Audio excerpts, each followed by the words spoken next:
Welcome. Good afternoon. Answer me now. I figured in the time for the introduction, you would have taken enough time to take in my looks, but it seemed we were still. Ellis made a mistake. She earlier said it was a claim. I would like to correct that. It's a scientific fact. There are certificates, receipts, and all of that. When you come to Kaduna, I will share it with you. Anyway, I'm excited about today's. What's the plural of book? What's the plural of book chat? Is it books, chats? We're talking about two books. Books, chat books. But both books are part of an interesting genre of literature, African Gothic literature. Has anyone heard of this before? Just show of hands, African Gothic, something you've heard about. Okay, good. And for those of you who have and those who haven't, you know it's looking at what is, when we're talking about Gothic, you know, the spaces, a bit of horror, a bit of magical realism, a bit of mythology, mysticism, everything being put together. But these two phenomenal writers have taken this genre and really made it something that I think if you haven't read the book, I truly feel sorry for you. But the first thing is when we were having a discussion, I came to that discussion talking about, I think we were talking about, is this something new? The idea of African Gothic writing, is this something new? And halfway through the conversation, which is where I'll start my question to Shubnum, we found that she has written on this subject of, is the idea of African Gothic literature, is it something new? And let me read from an essay that you wrote answering this question. So if you just give me a second.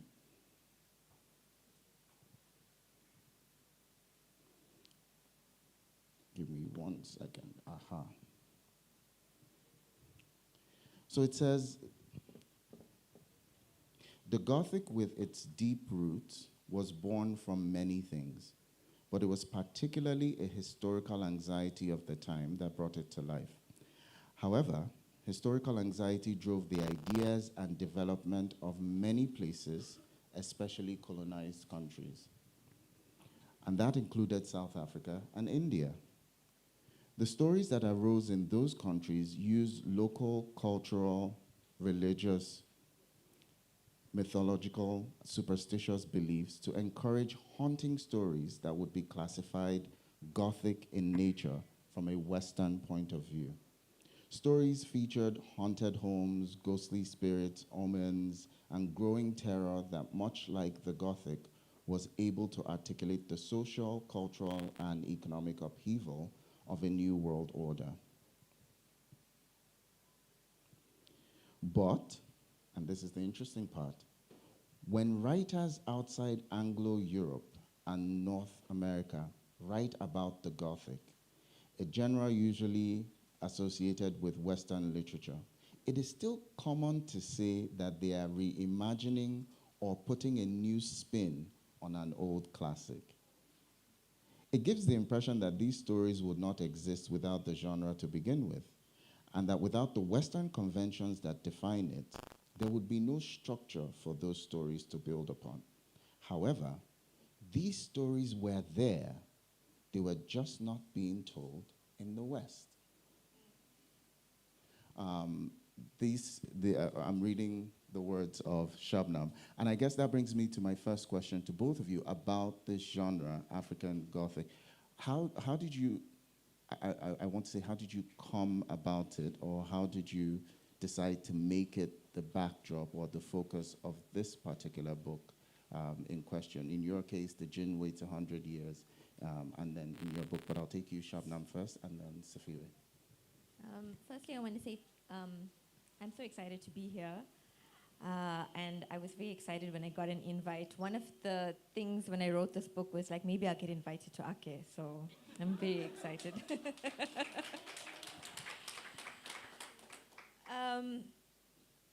Yes, so I will start by saying I wrote that essay after I wrote the novel and I could see things more clearly. But when I started writing the novel, I didn't think it was going to be an African Gothic novel. I just thought I was writing a story. It took me about 8 to 9 years to write this novel for various reasons, not because I was working really hard on it every day for 9 years, but it took me a long time. And I think I was trying to put everything into this novel. So I was trying to get romance, I was trying to get tragedy, I was trying to get horror, I was trying to get all these things into the novel. And I didn't realize when you do a bit of everything and there's a bit of horror in there, then it becomes Gothic.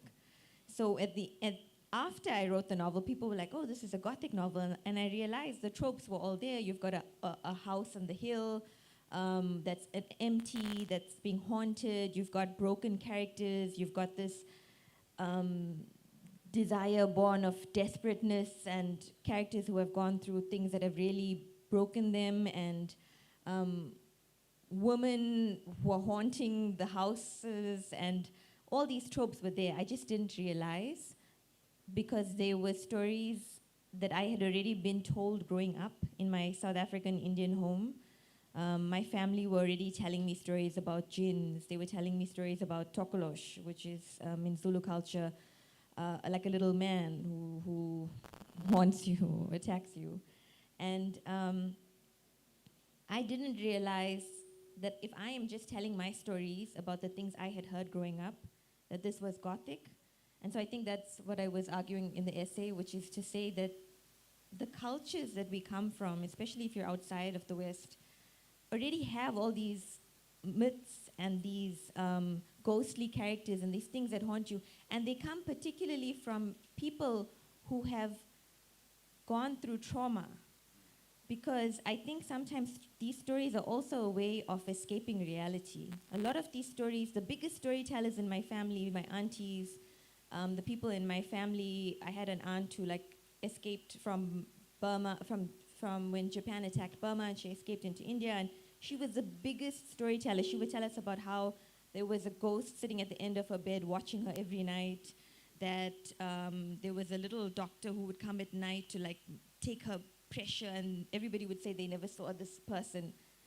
But I also think storytelling is a way of escape, and that's also why it relates to outside of the West, a lot of colonized countries especially.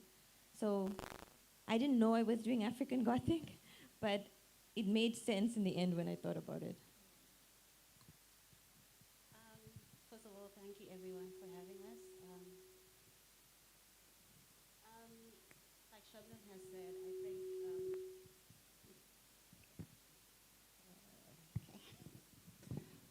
as Shubnum has said, I think because of the traumas.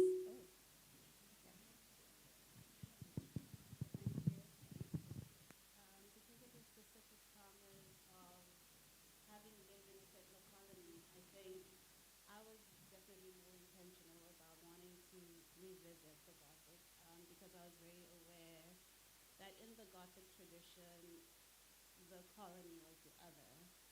And so I wanted to think about what that means for us who were the other in this genre, to write it with sort of like ourselves as the protagonist and sort of like the not other, the very thing that was created by this genre. So for me, the catalyst really for the story was a novella, King Solomon's Mines. And I was very interested in some of the creation of blackness that was in there, the creation of womanness that was in that novel, very negative stereotypes that I think persisted for most of the colonial era and beyond. And so I wanted to find a way to write back against that. And I thought the Gothic genre would be a great way to do that, to do some of its own tropes against it. Thank you. It's interesting that you both blurbed each other's books.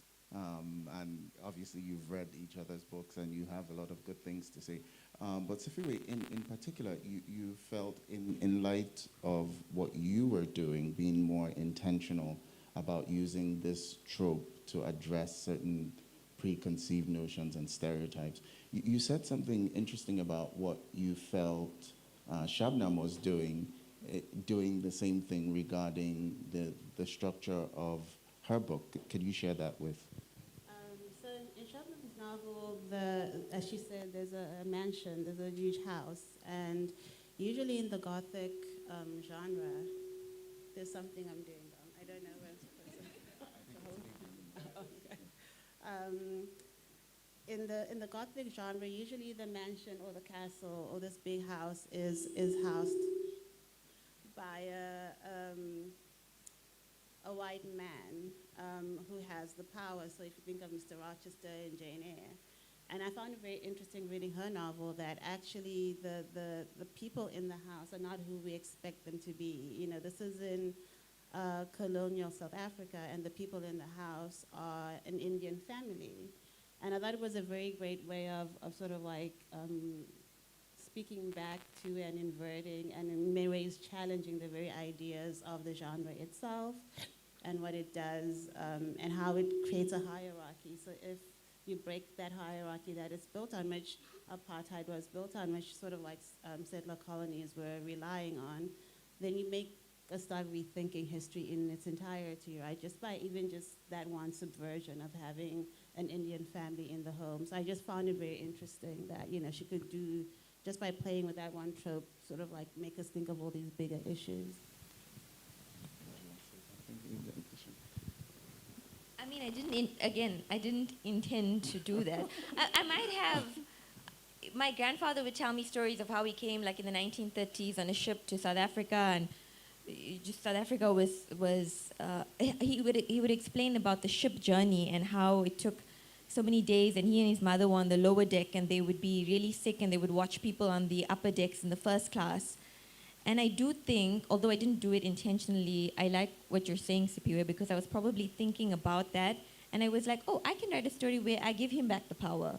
Let's put him in the position where he was in the first class, because they are passengers.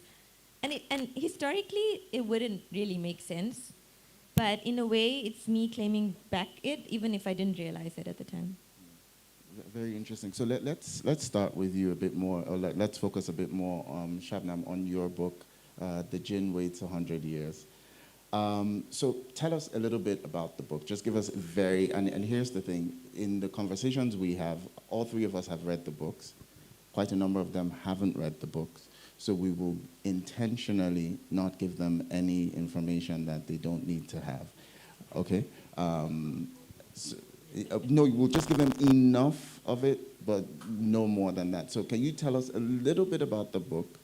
And then I'd have you read, there's a place in the book that I want you to read. Listen, the place... Don't build it up. Okay. Don't build it up. All right, if okay. you build it up, you'll take it away. Okay, yes, no, okay, no... Okay, go on, tell us about the book. So a young girl moves into an old house on the east coast of South Africa in Durban, and she discovers an array of eccentric characters living in this sort of decaying mansion. And she finds out that there's a tragedy that happened 100 years ago in this house, and the house is now haunted. But she needs to discover what happened in this house so many years ago. So there's two timelines. But to know what happened in the house, you have to read the book. So I'm going to read to you a section. So this is in the 1930s. The main man of the house marries a second wife. And his two children, a boy and a girl, called Ndlovu and Surya Bibi, decide that they have to do something they have to give the second wife a lesson because they don't like her. Their mother has told them that this is a bad woman. And she just had a baby. The second wife just had a baby. So the two decide to do something. So Ndlovu is the little boy and Surya Bibi is the girl. Ndlovu lies in the darkness under the bed as still as a cockroach and watches the night frill edge of the witch's room. She isn't what he expects of a witch. She doesn't have hands like claws and a mouth full of sharp teeth. She has a soft voice and she speaks kindly to him. But his sister says it's all an act, that she just pretends to be nice. that she wears a mask made of the skin of children to cover her true face, a face that is more gruesome than he can imagine. His sister says that she is just waiting for the right moment to attack them and eat them like succulent pieces of chicken. She will chew on our bones and spit them out at the first opportunity, Suraya Bibi says. Keep your eyes open, she warns. The witch can attack at any time, especially if you make eye contact. So Laddu is careful to avoid her gaze. If he hears her nearby, he ducks into passages or behind chairs. He keeps his eyes downcast if she speaks to him. He walks away quickly if he sees her close. Now he lies under the witch's bed, shivering a little as he sees her come down the ladder with his father. He is under strict instructions from his sister to collect as much information as possible and return quickly to her. Suraya Bibi wants all the details, what the witch eats, what she reads, what she does, and where she goes. Laddu watches the witch with his big eyes and tries to remember everything. Later, when he returns to his sister's room, he tells her that the witch sings songs to the baby that sound nice. He tells her that Abba speaks to her in a special way. He tells her that the witch always says thank you and please to the maids. She even cleans her own room. She doesn't seem witch-like, he adds. Suraya Bibi says that she is a very good actress. The nicer she seems, the worse she actually is. It is Laddu who informs her that Meena Begum goes to bathe every morning after she makes the baby sleep. One such morning, the pair steal into her room. They push apart the lace curtains of the crib, and Suraya Bibi lifts her 4-month-old sleeping brother. She's not exactly sure what she's going to do. Everything in the house has changed since the new woman has arrived. Her mother, who normally spends her time doting on her, is now too distracted, too consumed by something to see to her needs, and she resents it. She has the idea that if she can just get rid of the child somehow, then everything will be okay. Then somehow order will be restored in the house. When she carries the baby, she tells Laddu to place one of her china dolls in the crib. It will buy them a little time, she says. Buy them a little time for what? Asks Laddu, but she shushes him. When they leave the room and go into the passage with the baby, Laddu asks with his eyes wide with fear, "What are we going to do now?" "Give me a second," she scowls. She looks around furtively and then motions for him to follow. She walks around the upstairs passages and, spying the door to her father's library, she quickly enters and shuts the door behind them. She searches around, and then, on seeing a window ajar, she walks over and looks to the grounds far below. She glances at the baby in her arms and then at the window. When she picks up the bundle up to the ledge and holds it out, Laddu looks at her in shock. But she hesitates, drawing the blanket back towards her, and walks further into the library, looking around frantically. She has not thought this through. They dig among boxes and shelves until they reach some trunks that are packed away at the back of the room. They empty a heavy trunk of old volumes and carefully place the sleeping baby inside. They look at the tiny bundle wrapped in his blanket and watch as he breathes. "He looks so small," says Laddu. "Well, he'll grow up soon enough, and then we'll be in for it," replies Suraya Bibi. "Where are his horns?" "What? You said he has horns because he's a devil baby," whispers Laddu. "You said witches have devil babies." "Oh yes, they're under his skin. They'll come out soon enough." "What will happen to him here?" "I don't know, okay? I don't have all the answers," replies Suraya Bibi testily. She shuts the lid of the trunk and turns away. When she reaches the end of the entrance of the library, she turns around to find Laddu looking down at the box. "What are you still doing there?" she hisses as she goes back to him and pulls at his arm. "Come on, before someone comes." "But where's the tail?" he asks as she drags him away. "You told me it had a tail." "The witch must have cut it off," she says as she shuts the library door.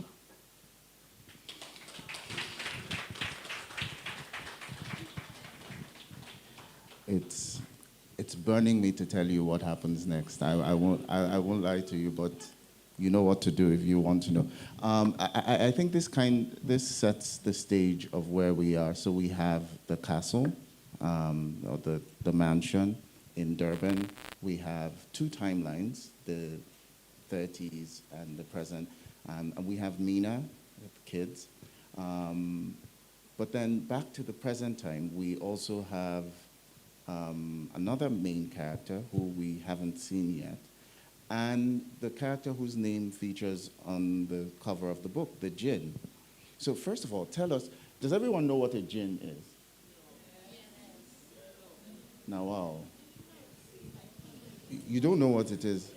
Because I know in this place, what I expected was when we said Djinn, you people will all say blood of Jesus. But it's like, nobody is scared anymore of these things. But anyway, so now, interesting point. Tell us why there's a different name for tell us what a Djinn is, first of all, and then tell us why the book has a different name here in Nigeria and a different name in South Africa.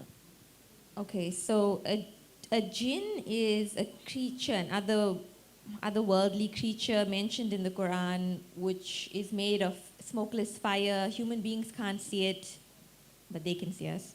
And they can fall in love with human beings. They can fall in love with human beings. They can take on different forms. You see? I am very afraid because I believe in jinns. I'm very afraid of jinns, and that's kind of why I also went for a different spelling. The correct spelling should be Jinn, but I took the Western spelling to make it clear that this is just a fictional character. I'm not really talking about a jinn. And so it can't, also in the West they use it as genie, the blue genie that you grant wishes, right? But that, for me, that has nothing to do with my understanding of what a jinn is growing up. And from the Quran, which doesn't describe it at all as blue and granting wishes. So in a way, they always say write our own stories. Like in a way, I'm writing about the character as I know it and taking it back from the Western world as what they know it. And then in South Africa, it's called The Lost Love of Akbar Manzil because the publisher and I came to the decision that in South Africa, we're very spiritual people and superstitious, and if they have the word jinn in it, people might not buy the book. And I think that might also be for Nigeria. I think that might be true. But you must still buy the book because... Yes. Because I'm telling you, it's not that scary. And I was also going to mention the entire stock of the book present has gone through a deliverance process. It is now free. It is safe. I assure you, it will even prevent other jinns from entering your house. Yes, if you home. I can assure you of that. If you have any problems after you get it, bring it to me. I'll sort it out. For a full refund. Exactly. You keep it in your house and you will be safe. So you must get a copy. But yeah, that's why the title is different in South Africa. Okay, but what's the relationship between the Djinn and the two other women? We have Sana and we have Nina. The Djinn is in love with Mina. So the Djinn is in love, but Mina cannot see the Djinn. And Mina does not know about the Djinn's feelings. And for me, the Djinn was just a character to show you what unrequited love looks like or what grief looks like. For me, it was trying to explain, if you give in to your love and your grief, what are you? You just something the other person can't see.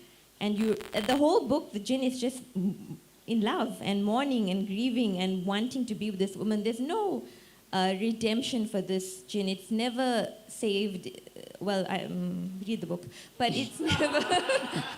But it's never. It's not a It's very unhuman character. Human character will try to save itself. This Djinn does not try to save itself. And for me, that was trying to show you what grief looks like when you fall into it. And the Djinn actually starts turning into the woman that it's in love with. So when it's grieving, its hair starts growing out of its head, its nails start growing, its body starts changing because it looks like what it is longing for, and that is what grief looks like. And so that is the Djinn in this novel.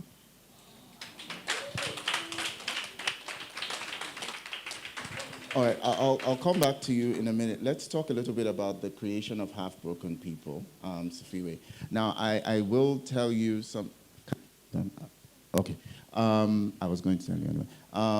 So, Siphiwe doesn't like doing readings, and I'll tell you why. It's actually a very good reason. It doesn't give enough of a picture of the book. it's not enough. But Ake being Ake, and me holding all the titles I hold, she has agreed to do a reading for us. Let's give her a round of applause. You did agree, right? You have to keep smiling for them to believe that you agreed. Just smile, nod, and read on. Yes, she agreed. She's so excited about it. So she's going to do a reading, and then we'll talk more about it.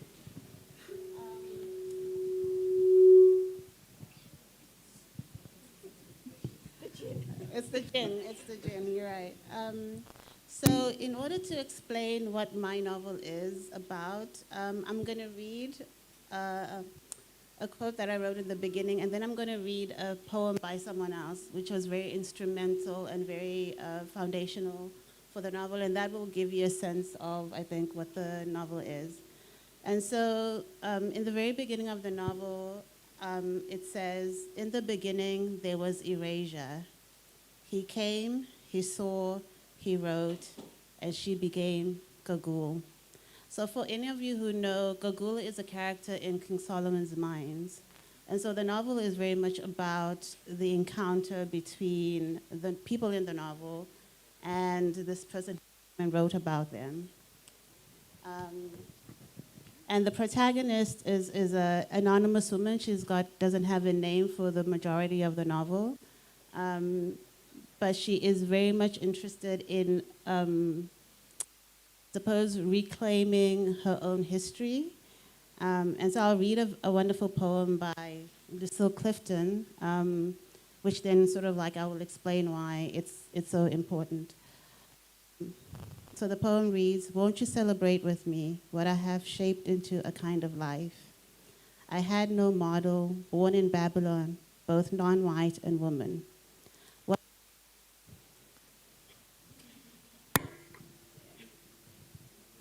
What did I see to be except myself? I made it up here on this bridge between starshine and clay, my one hand holding tight my other hand. Come celebrate with me that every day something has tried to kill me and has failed." So this is a story about erasure of identity, especially for Black women. And the character of Gagul for me was very important because that was my first encounter in a novel with someone who would have been my ancestor, right? And it was a very negative, stereotypical, and damaging image. And so part of this novel is writing against that, writing against the way Black women have been written historically in African colonial fiction, and how we've inherited some of those ways of thinking about women, especially when we're thinking about what makes a woman bad. And so this novel for me in many ways is about creating against all odds. And so this book that I hold in my hands is actually the novel that the character has written. So the person who is writing the novel in the novel is writing this novel. So she's my proxy in many ways.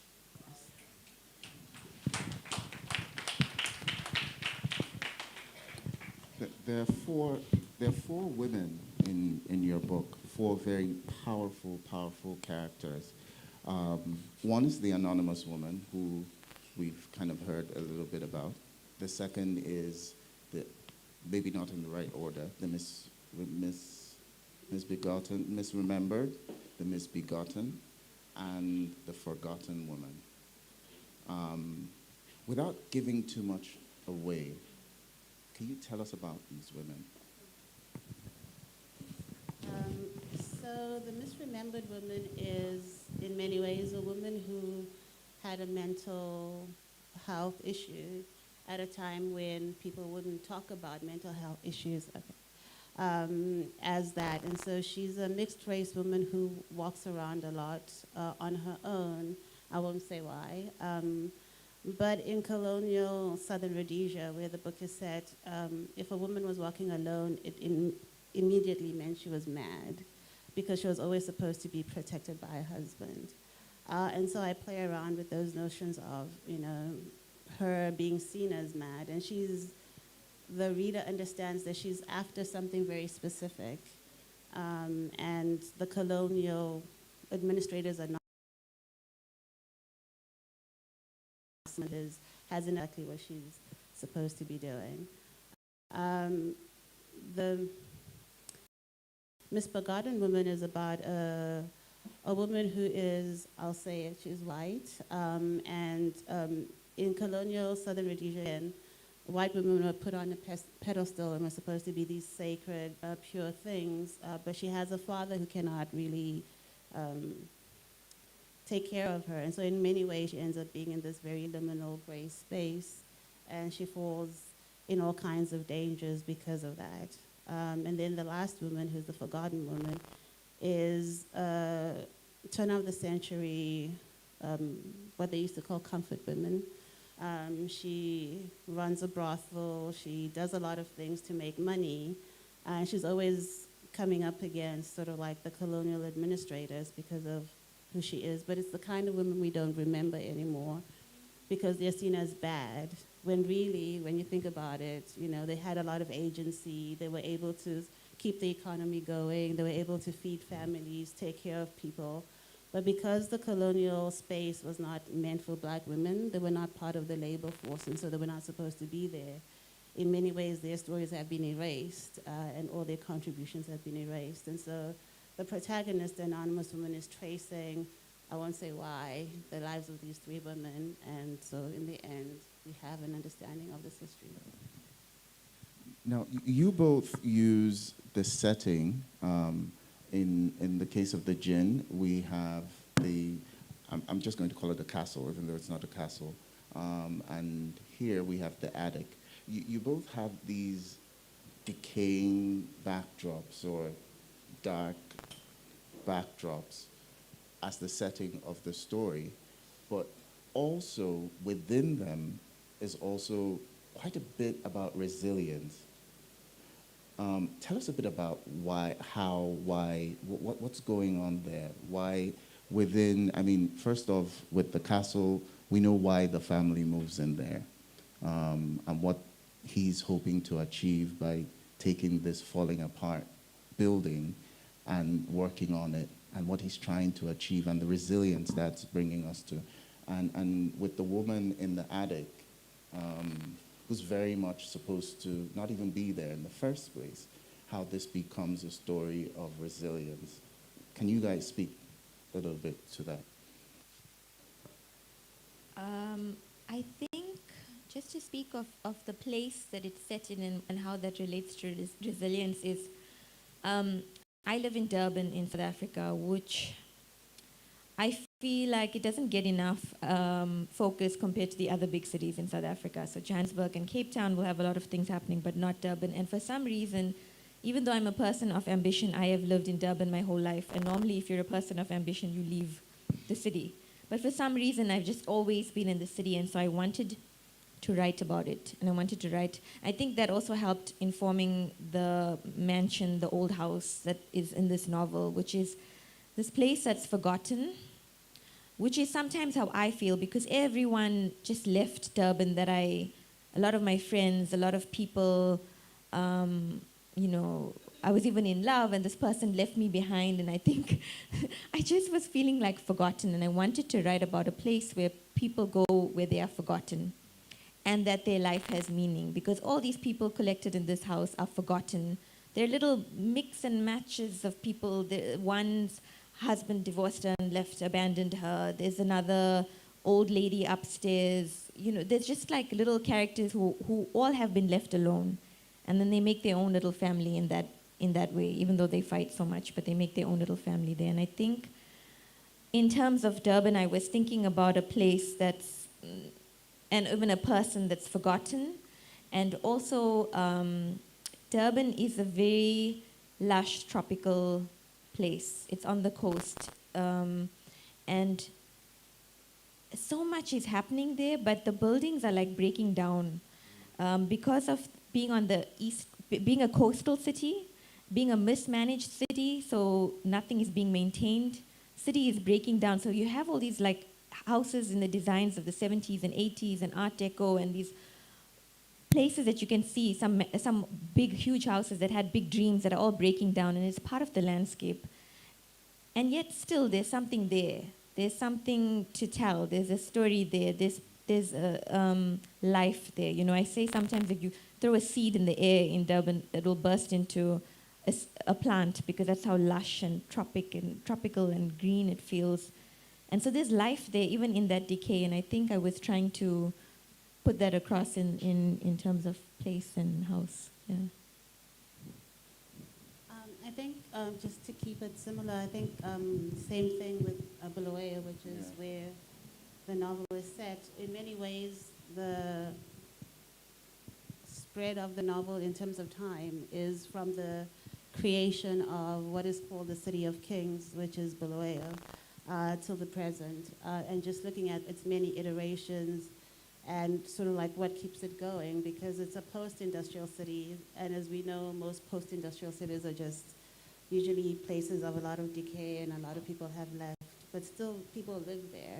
And I think if you're connected to that history, you know, then you understand why. And so even the title, in many ways, you know, the creation of half-broken people is also the way these people came together to create the city that, you know, me and my generation have inherited. And so it's this way of thinking about, you know, what is it that made the city, and what is it that we can sort of like hold on to? Because if you just look and you see decay, then you don't see the history, you don't see the beauty, you don't see all the work that was put into making this. And I think if you look especially through women and women's lives and the way they fought so much to be in the city and create something, then that's another way of approaching history that I think can be sort of like more positive than just looking at it in terms of, oh, you know, it's a failed city in the same way it's a failed state. But if you think about it as has been a place where people always come to struggle to achieve something, to create something, then maybe we can continue that struggle and that creation. Thank you so much. You said something earlier when we were having a short discussion, that these 4 women are strenuously looking for the same thing. And that ties into the theme of this. Was that intentional? First, tell us what these 4 women, I mean, when you said that, I realized, oh yeah, that's it. And it ties into the theme of this year's Ake Festival. I mean, in many ways, there's different kinds of freedom. And I think, you know, for instance, the protagonist, who's unnamed, is trying to free herself from a family that she's been connected to, and her continent has been connected to this family. And so she tries to leave, and also she has a very fraught relationship with her mother. I'm trying not to give too much away. But, you know, so she needs to find a place for herself, and so she travels to the City of Kings on the eve of what will be the COVID lockdowns. So this is in 2020, and she finds herself in a castle, and she is free enough to start creating and writing what becomes this book. But as she's writing, okay, I'll just go ahead and say, so she has visitations from 3 different women as apparitions or you know, ghosts. And those are the misremembered, forgotten, and misforgotten women. And they're all striving for something, a certain kind of freedom. And I think it's through writing their stories that she ends up finding what it is that she wants for herself, and has a kind of autonomy and kind of agency to then break away from whatever's been holding her back. And freedom for the main characters in yours, do you find that that's something they're strenuously looking for, from the Djinn to Sana's dad to Mina? I don't know if they're necessarily looking for freedom, although it is a kind of freedom for them. The Djinn is looking for the voice of the woman that it lost in the house. So it's searching underneath teacups and under the wallpaper and inside everything. It's looking for her voice, basically. And essentially her, right? And I think Sana is looking for a place to fit in. But these are all ways of freedom. Yeah. Sana is looking for a place to fit in because she has never fit in. She is always someone who can't use her words properly. She can't speak. She doesn't know how to act around other people her age. She's always curious about love. I think they're all searching for certain things, but it's all a freedom in a way of not being alone. Also, a lot of the characters don't want to be alone. Yeah. All right. I think if we keep going, we'll end up giving away more than I would want us to give away. So if you don't mind, I would rather shift now to the audience. So I'm giving you an extra 5 minutes of questions. Let me just get an idea of how many people have questions to ask. I see one. Can we get the mic to him? Anybody else? Okay. Two. On this side. Okay, let's start with these two.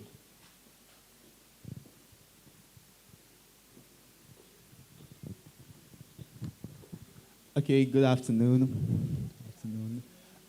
So my question, basically, so I love that I got to hear African Gothic for the first time. So firstly, I want to thank the both of you for writing these books.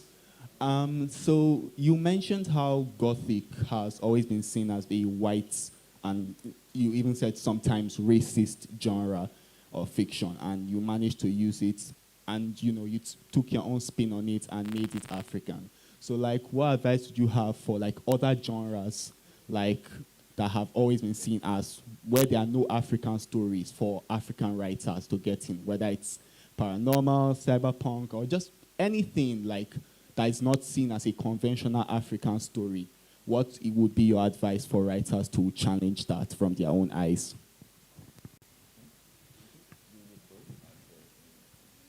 Well, I mean, I also think it's a lot what Siphiwe said, which is write against sometimes. So you could be using the genre and be writing against the genre, and it still falls into the genre, but you're working with the tropes and you're working against them in ways. But I think that's your answer to answer. For me, like I said, I think I was just writing what I wanted to write, and it fell into that. And so I also think sometimes when you read a good book, it's in any genre, you think, how would I write my people into this? So you start thinking as you're writing it, because I was reading a book on the plane, and I was thinking, it was an English book, and I was thinking, what if I had to set this book in South Africa? And what if I had to set it like with Indian people? Like, how would it look?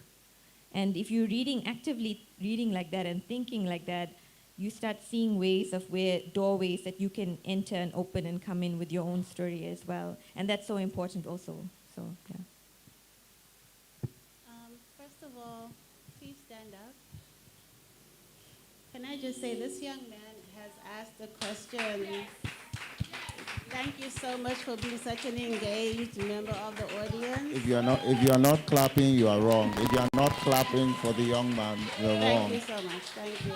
Thank you.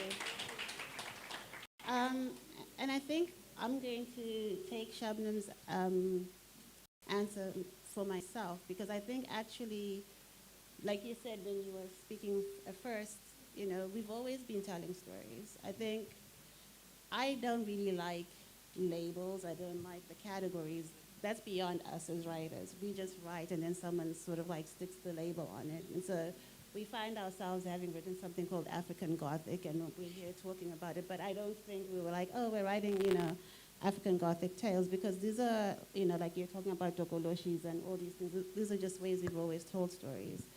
So I think if we just carry on telling stories that we've always told as Africans, that's all we need to do. We don't have to be thinking we're doing anything different and new.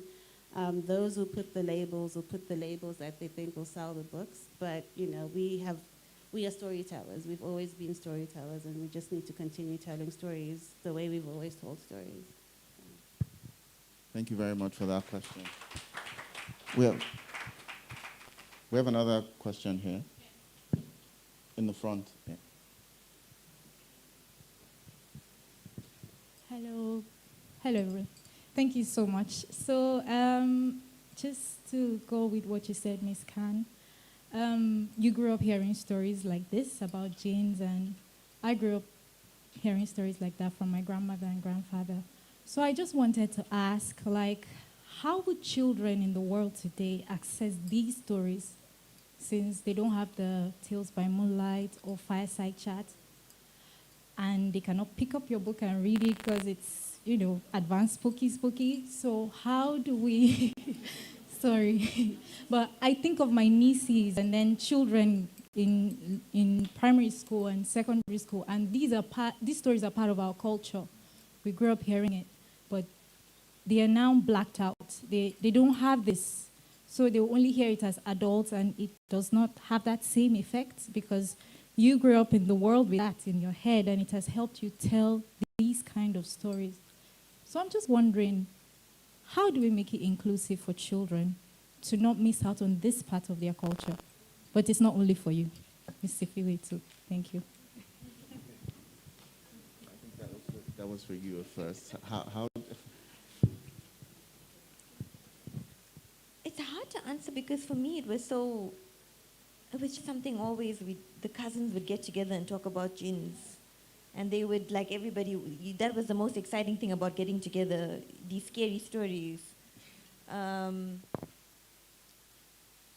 I guess, I think the more I don't know if this is the correct answer, but the more we share these kinds of stories and write these kinds of stories, there'll be other adults reading these stories, and there will be illustrators reading these stories, and there are people in the audience, and there are children's book writers here as well. And we'll get more of those stories out there. For me, it's so hard to understand because for me, kids always were talking about these stories. But I understand what you're saying, where these stories are not being shared. And also, it's a lot of oral history. So it should be stories you're telling to your kids. Maybe not so scary, but I think also like, we had a children's book panel yesterday, and they were talking about the importance of like sitting with your kids and telling them stories. And that was like such an important moment, I felt. And that's also sharing history. But maybe Siphiwe can elaborate more on this. I think what I find interesting is that most of these stories are not just told at the fireside either. I remember I consumed a lot of the stories in newspapers as a child, and I think there's a way in which that distinction just doesn't really exist. And I know that, you're standing in line somewhere, wherever you are, a story like this doesn't seem fantastical to be a story that you're sharing. And so I think children will always receive those stories, maybe just mostly in an oral tradition format. But I know that those stories are everywhere still, right? And I know that children have access to them because those stories just never go away. Right now there's a child telling another child, do you know that this and this, as we speak right now, so that's just never going to change. And, when you turn off the lights and it's like three of you in a room, one of you is going to say, do you see, it's always going to, be with us just because that distinction doesn't, exist for us. And we actually do love to open our minds to that side of things. So I think that's always going to be okay. I'm curious to know, is there a version of, in South Africa we have, and I feel like everywhere they have this, like a woman on the highway. So we have a highway Sheila in South Africa. But in Nigeria, is there like a woman on the highway, a woman...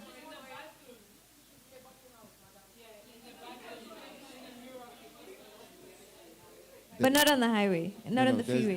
No, not on the road. There's Lady Koi Koi. She's in boarding school. Yeah. Oh, she's a madam. Sorry, Madam Koi Koi. Yes. No, but that's real. She's real. I've seen her. I have seen her. I've seen her. So that one. No, she's asking about the ones that are not real, right? Not like yeah. No, but there's another one. There's one that happens quite often in Lagos at bus stop junctions. Abdul Karim will tell. Yes, but that one isn't. It's not people. It's where they steal people's penises. That I can assure you happens. Oh no, you wouldn't know, but Abdul Karim. Oh, okay. Anyway. No, but these things are real, though.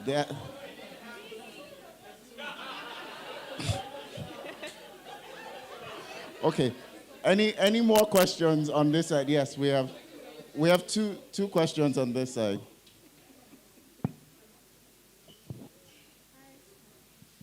Hello? Can you hear me? Can you hear me now? This is for Siphiwe. So your first set of books, The Theory of Flight, which is amazing, by the way, is interconnected. It's like kind of a series. So I just want to know, do you envision it being something similar? And is the process different when you're writing something, and did you know the first one was going to end up being 3 books? And then is the process different when you're writing something, when you know it's going to be standalone versus when you know that you want to write something that's going to track over several books? Thanks.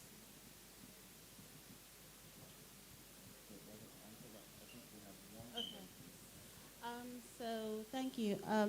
So I see this one also being part of the 3.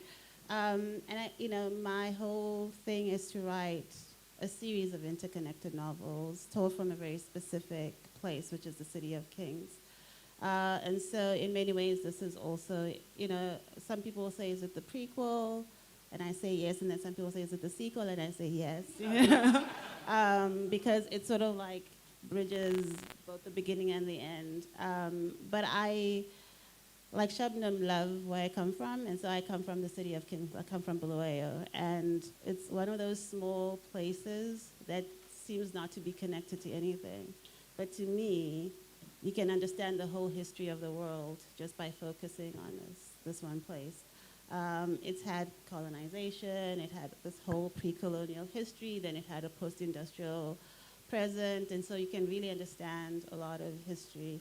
But yes, I see them all interconnected, and I think, when I started writing this, actually, I started writing parts of it before I started writing The Theory of Flight. So I thought it was the same story, then they became 2 different stories, and 2 different novels. So it's been a very long 15 years, but yeah, it's just been a journey. You never know what the story is, and so in many ways I thought, I was writing one story, and then it's been, one book came out in 2018 and the other one came out 6 years later, and people think they're very different moments of writing, but actually they share a lot of the same space of writing, both here and here. Yeah. Thank you for the question, though. Thanks. Okay, I'll go again. First of all, thank you so much for sharing your stories and for being here today. So my question is this. You both have had successes with your books outside of South Africa. What is the main difference in how your stories, your books are received in the West and how you speak about it in the West as compared to how it's received here within the continent?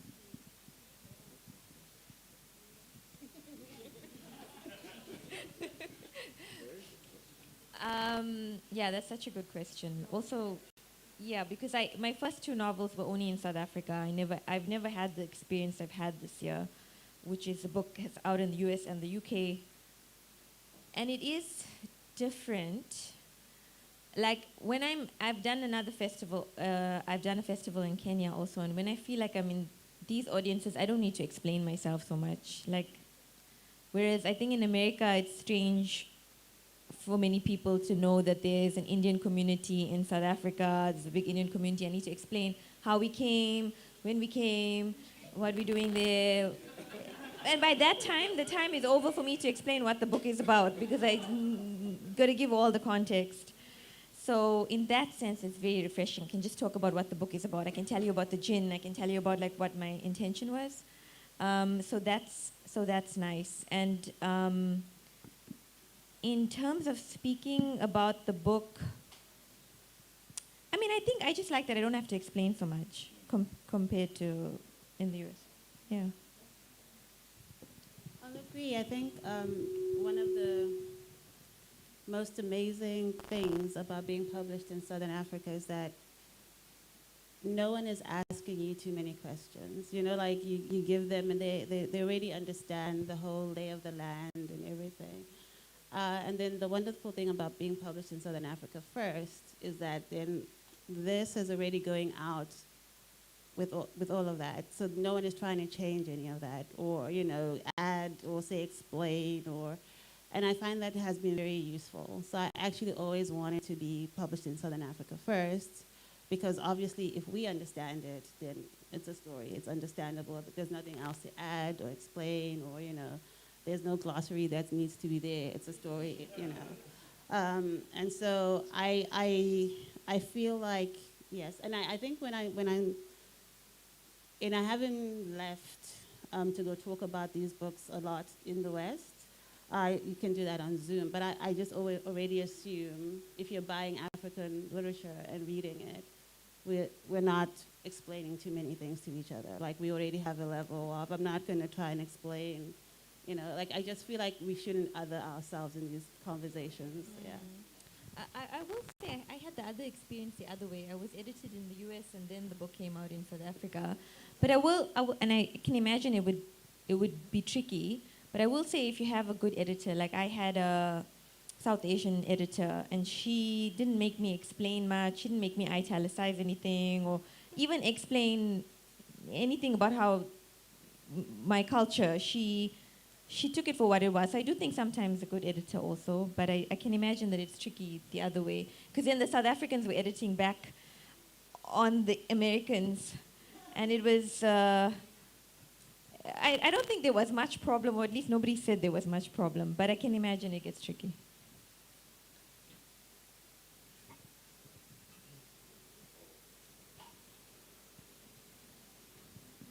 Okay, so three of you, really good panel. I'm really enjoying this, as I'm sure everyone else is. I'm not going to make reference to Joseph's hot dog heist. Yeah.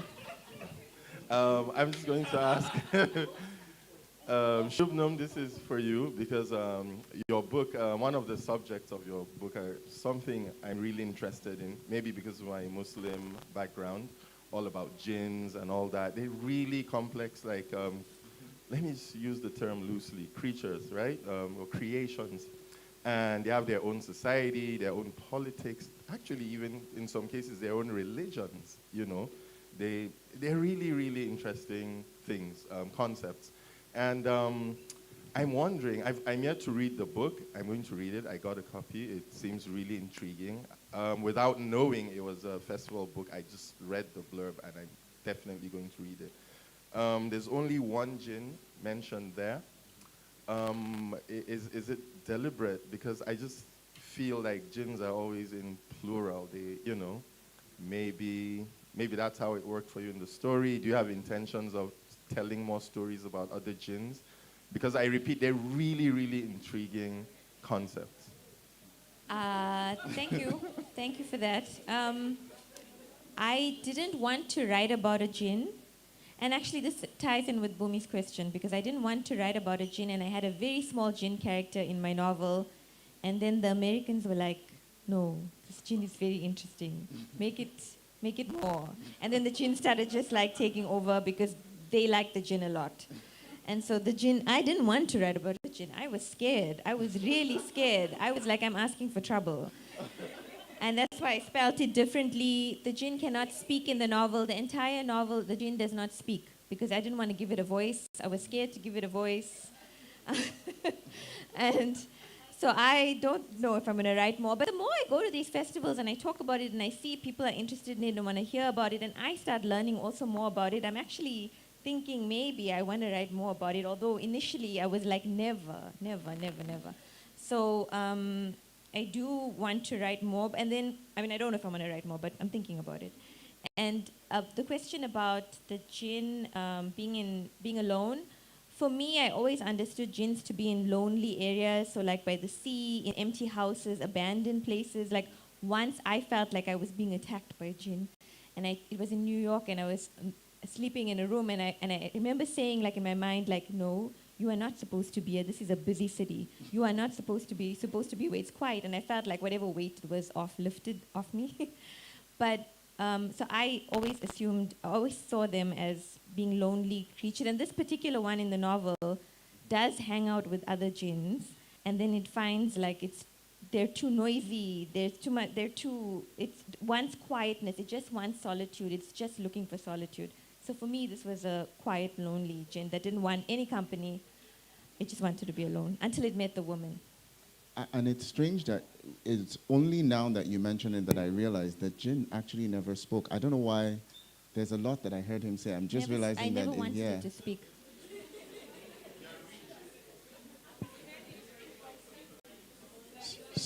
So who was speaking? Okay. We have a question here. Yeah. That's going to be the last question. It didn't speak out loud. Trust me, I told you the book is safe. So first, it's an amazing feat to be feeling at home, so far away from home. So I'm originally from a small city in Colombia, Tuitama, Boyacá, and grew up in the U.S. And when I went back to Colombia after 20 years and brought my family back, everybody was surprised. You know, I think there was the idea that this is the type of city that we leave, and if you're ambitious. And so first, I want to acknowledge, you know, this whole crowd and this whole festival because it makes me feel at home, and also you as writers for reminding us that at the end of all our travels, you know, it's kind of like going back home. Going back to our roots, going back to our city, it can be powerful. And you talked about solitude. I was thinking about one of the writers in Colombia that we know kind of made a name for himself, is Gabriel Garcia Marquez with 100 Years of Solitude and magic realism. Yeah. And I guess to some extent, from my own humble kind of experience, how do we tap, us normal human beings, tap into a little bit of that place of, I guess, discernment of what makes our little corner of the world special, and how can that impact how we see our lives? And I guess I just wanted to delve a little bit deeper into, the idea of home, the idea of solitude, and how you as writers have tapped into that and how it impacted you as people. Yeah.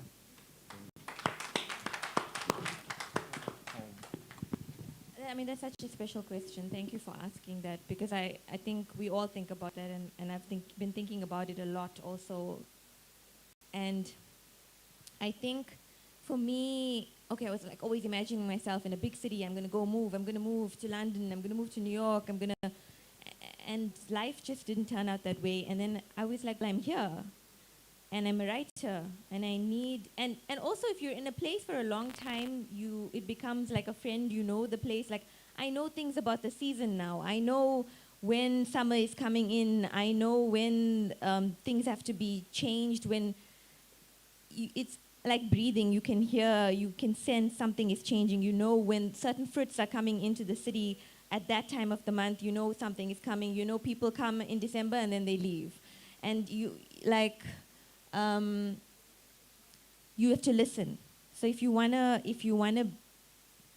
be true to the voice of the place, wherever that place is, whether you're in it or not, you have to listen. You have to watch. You have to talk to people. Like, one of my favorite things is going to the market and like with all the other aunties, and they'll tell me like, this is how you choose the best fruit. You must poke your nail into it and then you'll know if it's ripe. And I'm like, poke my nail into it? She's like, yeah. And she's like, the weather is so bad, our knees, the weather is changing, you know, my knees, my back is paining. So like that, I feel, is like how you get to know a place. If you just start talking to people on the street, but especially like where we buy our fruit and our vegetable, for me, I feel like that's the space where I'm learning about where I am. And the more you do that, the more you open up to it, the more you start feeling that sense of place. If you're just going to be like, I don't need to be here, I don't want to be here, then it's never going to, that place will never open up to you. But the place will open up to you when you open up to it. Yeah.